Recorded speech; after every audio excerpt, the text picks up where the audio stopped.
Ahmedabad zone 5 એલસીબીએ OLX પર છેતરપિંડી કરનારા આરોપીને 15,87,000ના મુદ્દા માલ સાથે ઝડપી પાડ્યો છે।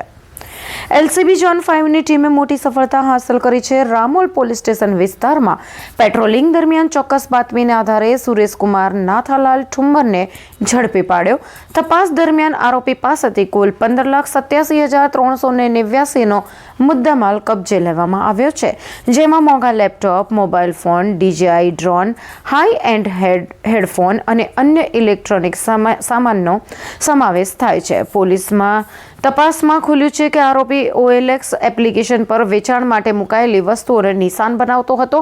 આરોપી ખોટું નામ આપી વેચનારનો સંપર્ક કરતો, પૈસા આપી જઈશ એવો વિશ્વાસ આપીને વસ્તુ લઈ લેતો અને બાદમાં રૂપિયા ચૂકવ્યા વિના જ ફરાર થઈ જતો। પોલીસે નારોલ, ચાંદખેડા, ઓઢવ તેમજ વડોદરા, ભરૂચ અને સુરત ઉત્તરાણ પોલીસ સ્ટેશનમાં નોંધાયેલા કુલ 6 વણ શોધાયેલા ચોરી અને છેતરપિંડીના ગુનાનો ભેદ ઉકેલ્યો। પોલીસે આરોપીની ધરપકડ કરી વધુ તપાસ હાથ ધરી છે। ઝોન 5 એલસીબી છે। ઝોન 5 એલસીબીની ટીમ દ્વારા એક આરોપી સુરેશકુમાર નાથાલાલ ઠુમ્મરની ધરપકડ કરવામાં આવેલી છે। આ જે આરોપીની વિરુદ્ધમાં એ પોતે ઓએલએક્સમાં જે પણ લોકો પોતાના કોઈ ઇલેક્ટ્રોનિક ગેજેટ્સ વેચવાના હોય, ઇલેક્ટ્રોનિક ગેજેટ્સ વેચવામાં આ કસ્ટમર તરીકે લોકોને ફોન કરતો અને ત્યારબાદ તે લોકોના ઘરે જઈને એ લોકો ના હોય તો નજર ચૂકવીને મુદ્દામાં લઈને નીકળી જતો। એ સિવાય એ પોતે ઘણી જગ્યાએ એવું કરતો કે પોતે આ વસ્તુ ચેક કરશે, ચેક કરીને ત્યારબાદ એ કન્ફર્મ થશે ને વસ્તુ ઓકે છે તો પેમેન્ટ કરશે, એ રીતના લઈ જતો।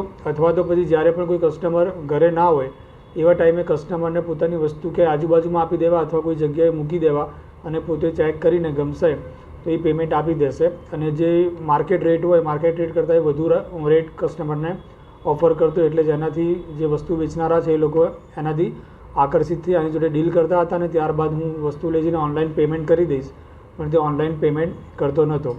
જેના આધારે એની વિરુદ્ધમાં અલગ અલગ 6 પોલીસ સ્ટેશનના જે ગુના છે એ ડિટેક્ટ થયેલા છે। આ આરોપીની વિરુદ્ધમાં અગાઉ પણ 2 પોલીસ સ્ટેશન દહેગામ અને અન્ય એક જગ્યાએ નસવાડી તરીકેમાં ગુનો દાખલ થયેલો છે અને આ આરોપી પાસેથી અલગ અલગ 15 લાખના ઇલેક્ટ્રોનિક ગેજેટ્સ રિકવર કરવામાં આવેલા છે।